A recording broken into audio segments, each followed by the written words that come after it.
Tadi bicara soal hikmah, ini alhamdulillahirobbil alamin ada berita bahagia lagi di mana 1,8 juta vaksin COVID-19 tahap 2 dari Sinovac sudah tiba di tanah air. Dengan kedatangan vaksin tahap 2 ini total sudah ada 3 juta vaksin Sinovac yang ada di Indonesia. Pesawat Garuda Indonesia yang membawa 1,8 juta vaksin Sinovac Kamis siang tiba di Bandara Soekarno-Hatta, Tangerang, Banten. Seluruh vaksin ini pun langsung dibawa menuju ke PT Bio Farma Bandung.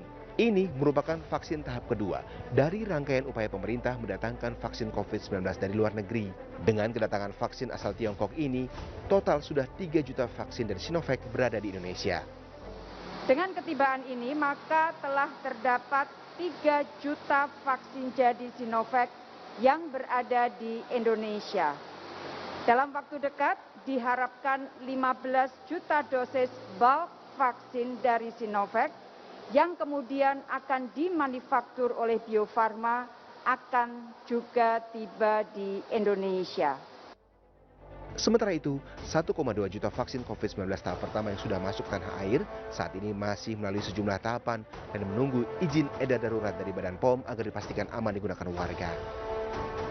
Namun di tengah kabar bahagia vaksinasi yang mulai dilakukan di beberapa negara, muncul lagi varian baru virus corona yang berasal dari negara Inggris. Sejumlah upaya dilakukan pemerintah, salah satunya kerjasama Kementerian Kesehatan dengan beberapa laboratorium untuk meneliti sampel pasien COVID-19.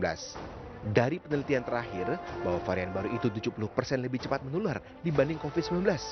Meski begitu, belum terbukti bahwa virus ini lebih berbahaya. Saya mulai tadi malam minta balik-balik untuk melakukan whole genome sequencing, silakan. Susahnya. Jadi sampel-sampel dari rumah sakit, random kita ambil, kita lakukan sequencing genome, jadi lihat itu RNA DNA. Benar nggak dia strain yang lama atau strain yang baru? Itu nggak bisa dites di PCR lab, itu mesti dites di lab-lab khusus yang di Indonesia hanya di 12. Sementara itu untuk menambah stok vaksin, selain Sinovac, Indonesia juga telah berkomitmen membeli masing-masing 50 juta dosis vaksin COVID-19 dari AstraZeneca dan Novavax. Untuk itu, masyarakat pun diminta jangan panik akan varian baru virus corona. Meski vaksin sudah datang, pastikan tetap disiplin menerapkan protokol kesehatan, mulai memakai masker, menjaga jarak, dan menghindari kerumunan serta cuci tangan dengan sabun di air mengalir agar pandemi segera berakhir. Tim Liputan melaporkan. Alhamdulillah. Kalau kata pepatah, badai pasti berlalu ya Ustadz. Dengan kedatangan vaksin ini tentu harus kita syukuri karena ini adalah salah satu bentuk ikhtiar pemerintah agar warganya bisa kebal dengan virus corona. Sementara kitanya sebagai masyarakat juga tetap harus ikhtiar dengan protokol kesehatan ya Ustadz. Betul Mbak Pratiwi, alhamdulillah. Seorang yang sabar itu ditunjukkan dengan ikhtiarnya yang tidak pernah berhenti. Bahkan kata Imam Ghazali pula, seorang yang bertawakal itu dibuktikan dengan ikhtiar yang tidak pernah berhenti. Alhamdulillah, ikhtiar kita terus menerus agar kemudian COVID-19 ini segera keluar dari bangsa bahkan dunia ini.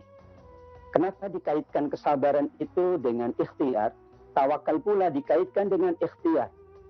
Karena kesabaran tidak hanya kemudian berpangku tangan, tapi kesabaran itu sebagaimana Allah sampaikan di akhir surat Ali Imran. Ya ayyuhalladzina amanu sabiru wasabiru. Bersabarlah dan kuatkan kesabaran. Ada dua perintah. Bersabar dan kuatkan kesabaran. Berarti Allah menguji kesabaran, bahkan menguji kesabaran berikutnya. Untuk itulah ikhtiar merupakan tanda kesabaran yang sangat ekstra. Ikhtiar juga tanda tawakal seseorang yang sangat ekstra. Ketawakalan tidak kemudian menjadikan kita tidak melakukan berbagai upaya. Justru semakin banyak ikhtiarnya, semakin disebut tawakal. Dan Allah cinta orang-orang yang bertawakal. Innallaha yuhibbul mutawakkilin.